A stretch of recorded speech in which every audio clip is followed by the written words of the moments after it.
Objectively, one of the worst things about cults is how much they hate science and how much they hate medicine.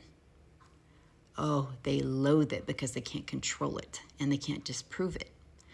And, watching that during COVID, all these doctors, oncologists coming forward, COVID's fake, the chiropractors, all these different doctors coming forward and saying it wasn't real. And then people say, well, look, they're saying it's not real. So it looks like they have they're truth tellers. What they are charlatans and scam artists. And the problem is the American public, for the most part, their version of lying is a white lie. But a big lie is something that the mind can't understand, because a big lie is something you can disprove. Say that your best friend calls you and says, I just saw your boyfriend and he's at a restaurant with so-and-so. Or I saw them out in a park together. They were holding hands. Immediately you would think they were telling the truth, because that's provable or not. Like, you just call your boyfriend and ask him. And then he'd say, of course it wasn't. And then you'd say, okay. And even if he keeps telling you over and over it's not true, that seed is still planted, because why would your best friend lie about that? And that's the thing, is during COVID, people look at these doctors and go, but why would they make that up?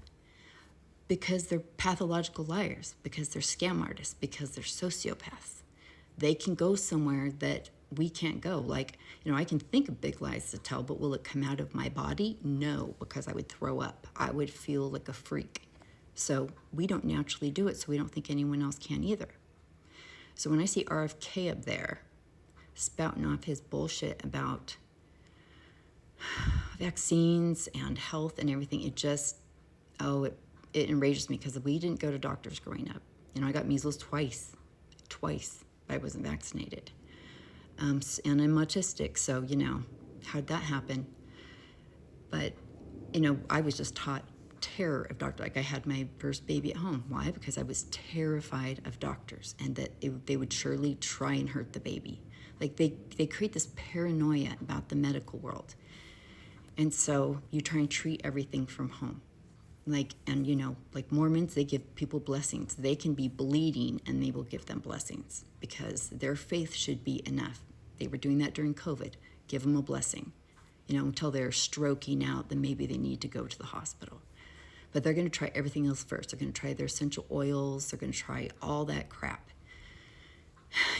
So to me, one of the biggest parts that is a problem about this, not only are we going to get fucked over with viruses and a pandemic, and, they want to take pain meds away. Like, there's so much damage they want to do. But the thing that probably, besides the fact, fucking up vaccines, the thing that I get really concerned about is part of what they do when they don't let you go to doctors growing up is they say it's you. Like, what's wrong with you emotionally? Emotionally, you're doing this. I could be 6 and I'm like, I have a stomach ache. And they're like, well, what's going on with your brain that you're doing that to yourself? So you grow up in this lifetime that everything that's wrong is your fault. And you just have to fix it, do better, sort yourself out. Like with ADHD, I didn't know I had it, but like if you leave drawers open, they're like, what unfinished business do you have in your mind that you don't shut that drawer? Why is your purse messy? Why is your brain unsorted that you don't clean that? And it's always your fault. It's always your fault. Your illnesses, your moods, everything is your fault. And RFK is trying to put this spin on it, saying these are moral problems. He's throwing out their type 1 diabetes. Like, I want to fucking fight that fucker. My daughter's...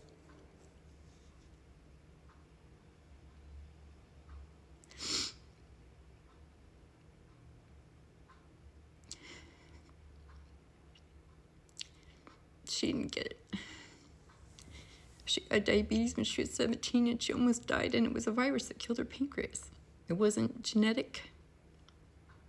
She has an identical twin, so they tested her, and they tried to test her every way, and it's genetic. And if people that know what type 1 is like, that person has to keep themselves alive 24 hours a day.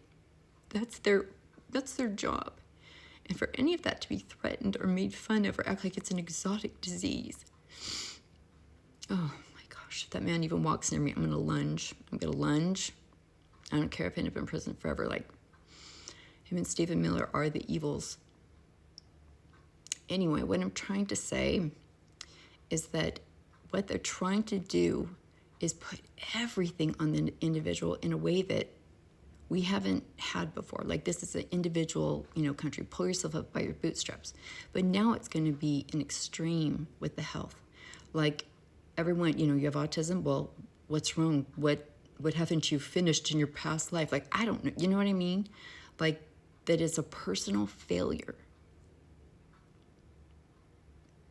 And I'm telling you, when you're raised like that in a cult mind, which America's a cult, and they do that to people, you want to see a mental health crisis. Is every time, you get a bump on you, it's like, why am I creating that bump? What's wrong with me that I'm doing that? Why am I being such a bad person? And it fucks people up. It creates guilt and shame in ways that nothing else can, because health is fundamental to everything. If you don't have health, you don't have shit. I don't care how much money you have. If you don't have health, you're poor. So anyway, as I'm working through these videos for you guys, I'm about cults. Some of my PTSD is coming up. And these fuckers that keep getting on this TV, oh, germs aren't really a problem. Oh, viruses, yeah. So if I get a terminal disease, the two I'm going for. Anyway, I just had to say that, in a cult, that's part of the hell, is that everything is your fault. If it's a zit, you created it.